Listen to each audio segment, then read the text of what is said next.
Le pacte repose sur trois piliers, Christian Julien les a rappelés, la solidarité territoriale, le plan de relance et la programmation pluriannuelle des investissements.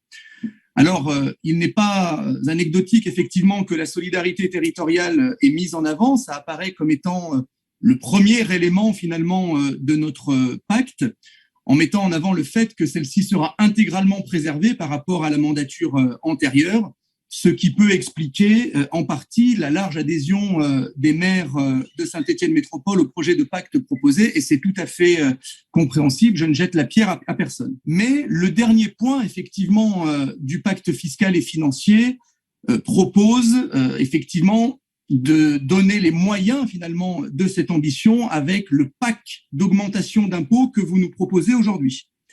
Vous faites état de la nécessité de trouver 18,5 millions d'euros supplémentaires par an, soit 111 millions d'euros sur le mandat. Alors, premier problème, vous dites vouloir doubler les investissements pour justifier la nécessité d'aller chercher ces 18,5 millions d'euros dans la poche des contribuables et des entreprises. Et si on a bien compris à travers la démonstration de Christian Julien que cette recette supplémentaire sert naturellement à augmenter notre épargne et donc notre capacité d'autofinancement, mais le ratio 111 millions d'euros de recettes supplémentaires sur le mandat pour atteindre les 1,2 milliard d'investissements sur la durée ne nous semble pas aussi évident. Au final, vous nous proposez quand même malgré tout la vraie nouveauté de ce pacte financier et fiscal, c'est cette hausse d'impôts pour à la fois donc maintenir les solidarités, les contributions, les dotations aux communes et la capacité d'investissement. Et on voit bien finalement des hausses d'impôts tout azimut qui touchent à la fois les entreprises et les ménages. Et naturellement, je me doute bien que personne n'augmente les impôts de gaieté de cœur. On augmente généralement les impôts pour deux raisons. Soit parce que la collectivité dont on a la responsabilité se trouve dans une situation financière délicate. Ce n'est pas le cas puisque vous avez encore confirmé au début de votre intervention que finalement jamais la situation de la métropole a été aussi stable, stabilisée, et jamais la situation financière n'a été aussi saine. Ou alors on augmente les impôts parce qu'on a un projet d'aménagement majeur, structurant, très ambitieux et très coûteux, qui s'accompagne généralement d'une offre nouvelle de services ou d'une amélioration du service rendu à la population. Or, malgré l'ensemble des investissements que vous avez présentés, on n'a pas de projet majeur de grande envergure, finalement peut-être d'ailleurs moins que lors du mandat précédent avec le projet de troisième ligne de tram. Elle est même incompréhensible dans un contexte délicat, post-crise sanitaire, et je me permets déjà de me projeter dans l'après-crise sanitaire, même s'il faut rester prudent par rapport à ça, pour des ménages qui vont être confrontés à la crise sociale, qui sont déjà confrontés à l'inflation, et on pourrait citer également l'envolée du prix de l'énergie qui mine le pouvoir d'achat de nos concitoyens à Saint-Étienne Métropole.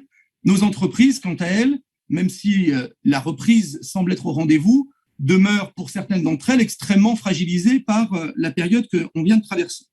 Sur la fiscalité des entreprises, Monsieur le Président, je suis surpris que vous targuiez du soutien unanime du monde économique, et j'aurai l'occasion de revenir tout à l'heure sur d'autres rapports par rapport à cette situation, puisque moi, les acteurs que j'ai pu rencontrer déplorent au contraire le manque de concertation et la brutalité de cette hausse de fiscalité, surtout qu'elle constitue un reniement des engagements qui a été pris devant les acteurs économiques. Ainsi, quand le candidat Gaël Perdriau a été auditionné par ce collectif qui s'était constitué à l'approche du renouvellement électoral en 2020, je crois qu'il s'était appelé le collectif économique ligérien.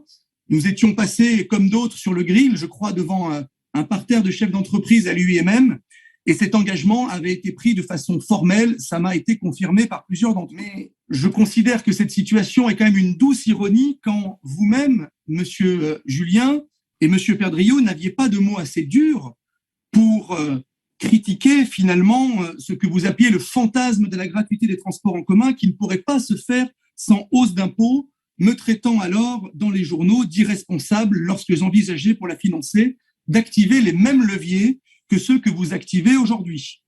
Il y a pourtant finalement dans les projets deux différences fondamentales. D'une part, c'est que j'avais annoncé quelque part la couleur quand vous aviez promis exactement le contraire au milieu économique.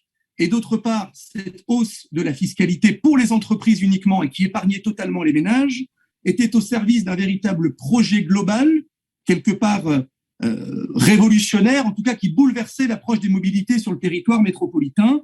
Ici, nous n'avons pas le pendant, on augmente finalement quelque part pour augmenter.